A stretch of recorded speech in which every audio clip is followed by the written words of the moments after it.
Hi, my name is Nancy. Welcome to my channel, Running with Scissors. In today's video, I'm going to show you the third Easter dress I've been working on, the third out of 4. I'm also going to show you the fabric and the pattern that my 4th granddaughter has chosen for her Easter dress, and I also have a fun poll for you to participate in. If that sounds interesting to you, stick around.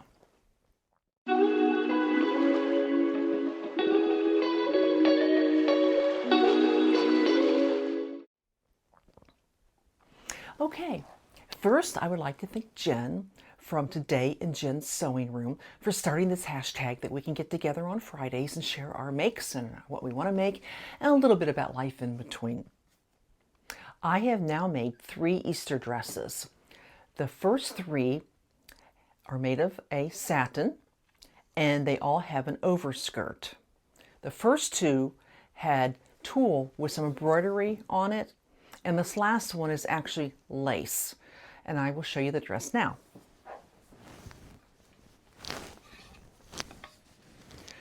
I used the Simplicity 1211 pattern. That's the one I used on last week's dress for the other granddaughter. As I said, in this dress, I decided to use lace for the overskirt. So let me just give you a little quick look. I haven't got it hemmed yet. So let me just go ahead and put it here and let you see it. It's got the same pleats in the skirt. And there you go. Now I do have to hem the dress, but what is cool about this, if you look at the lace, it has a scallop border. Let me hold that up. A scallop border that I did not have to. Hem.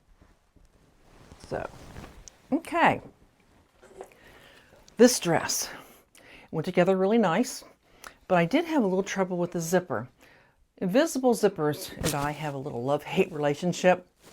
And let me just explain something to you. When I made these 3 dresses, I incorporated the zipper into the overskirt down to where the zipper ends, okay? And then I sewed the skirt and the overskirt separately so that the skirt and the back would hang, would swing separately. And I'll show you something that really I love, and this was a pure accident. When I sewed the overskirt, the scallop actually came out perfect. Look at that. You can't really tell. It's right here. Right there's the seam right there. And I did not plan that. It just happened to come out perfect. But now the issue I had with this, the other 2 dresses, I didn't have any problem when I was putting in the zipper, because I said I incorporated the overskirt with a skirt up and down to, I got to the zipper. Well, the lace tend to kind of shift, because the other 2 with the tulle, they didn't shift at all. And so when I went to zip it up, it wouldn't zip past the lace because the lace had shifted towards the teeth.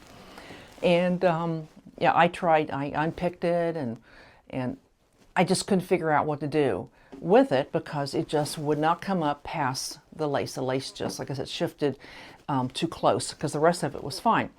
So then, after thinking about it a while, I decided, the zipper really doesn't need to be that long. You need to go down into the skirt, of course, or you can't get into it.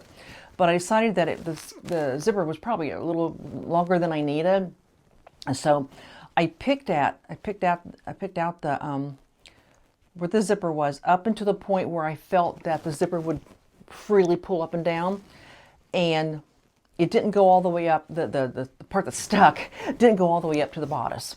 So I was able to unpick it to the point where it would zip up and down, and then I decided I will just shorten the zipper. Don't need it that long. So when I figured out where I need the zipper to be, I went ahead and did, sewed another zipper stop, back and forth, and then cut it about 1 inch below that, and it worked out just fine.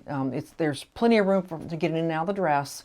I just didn't need to be that long, and then I avoided all that issue with the zipper getting stuck in the lace. But I thought it came out really pretty, and I especially like the fact that I've got that pretty scallop edge there. And like I said, I need to hem that. Now I haven't hemmed the other dress yet, the one I told you I'm going to do the blind stitch on. I'm going to do blind stitches on both of them, and when I get those done, I will show them to you. I'm kind of getting the body of the dresses done, and then what I need to do is the 3 dresses, they all have linings. I need to sit down and just slip stitch all the linings in. I still have to put the hooks and eyes at the top of the zipper, and two dresses need to be hemmed. Other than that, they're good to go. But I thought it came out really pretty, and that's a really pretty pink. She likes pink, and yeah, I like it a lot. And I just did like a little flutter sleeves on hers. And I did go ahead and do the French seams in the armhole and down the sides. Now when I did the lace, I sewed it with my serger, because you need a little bit stronger sewing stitches to keep the lace from pulling apart. So at the very back, you know, when I was finishing the zipper, and I serged the seam for the lace to give it a little stronger stitch, and then just use the regular stitch in the back. So anyway, that's the dress. This has a little bit of busy work to do left on it, but I thought it came out pretty, and I think she'll really like it. Okay, now I have another dress to go. Hang this up. All right, I have a 4th dress I'm going to make, and I took my, this is my oldest granddaughter, the 16-year-old. I took her over to Joann's last night, and we picked a pattern. No, we picked the fabric. She already had the pattern. She found this pattern on Etsy. It says Indie Pattern A-line dress. And when she first showed it to me, I thought, oh dear, that looks like shirring in the waist. Here comes another thing I've never done before that I'm going to be trying this time. I'm not going to make her dress this short, though. I think that's a little bit short for an Easter dress going to church. So we went through all the fabric, and what she chose, this is a crinkle rayon, and she really loves the color. Let me open it up for you. It's a crinkle rayon.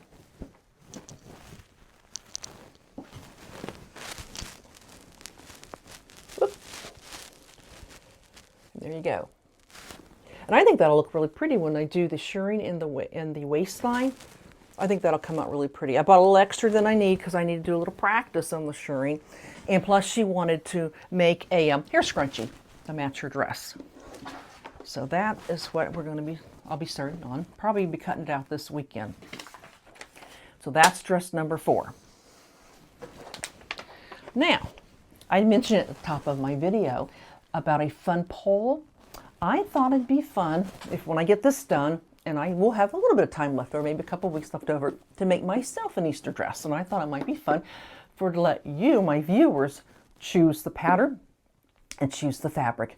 First, I'll show you the patterns you have to choose from. These all came from my stash, and I have not sewn any of these up yet. I bought them because I liked them, but I hadn't used them yet.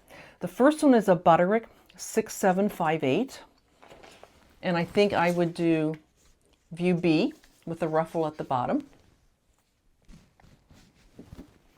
And then there's a Simplicity 2917, and I like what the model is wearing. Little cap sleeves. And then I have Simplicity 8872. I like what the model's wearing, but I probably wouldn't do the long sleeves. I think I'd probably do the short sleeves, the cap sleeves or the short sleeves, but I like the rest of what she has on. So that's the patterns to choose from. And then for the fabric, first I have a viscose satin, and this is one that came from Beyond the Pink Door.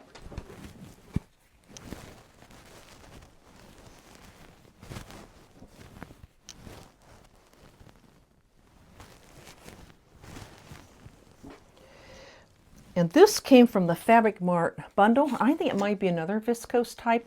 It's really soft, something similar. And this is the one I got from the Fabric Mart bundle. My daughter says she thinks it kind of looks like the 60s. And this last fabric I bought from Hobby Lobby, and I believe it's some kind of a polyester.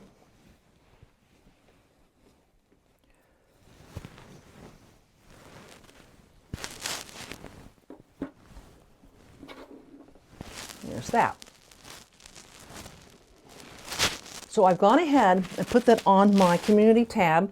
I had it post the same time as this video.